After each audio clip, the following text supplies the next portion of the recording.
ቆይ የተወለደው የአይሁድ ንጉሥ ወዴት ነው? ወዳጄ አንተ የጌታ ልደት የት ታከብራለህ? መቼም ልደት የሚከበረው ባለ ልደቱ ባለቤቱ ባለበት ቦታ ነው። በእውነት ግን የተወለደው የአይሁድ ንጉሥ ወዴት ነው?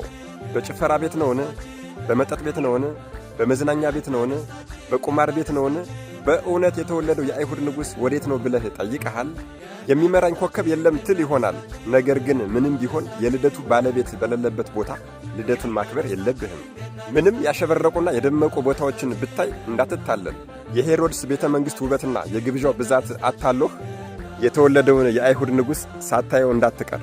እርሱ ከሌለበት ስፍራ ይልቅ እርሱ ያለበት በረት ይሻልሃል። እርሱ ያልመረጠውን ስፍራ መርጠህ ከመንገድ ላይ እንዳትቀር።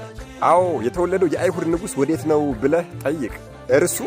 እርሱ ድሃ ሆኖ ባለጸጋ የሚያደርግህን ንጉሥ በሚያልፍ ደስታ አትጣው።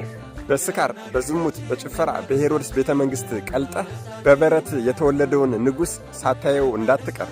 እርሱ ለአንተ ብሎ በተወለደበት ሌሊት አንተ ስትሞት አትደር።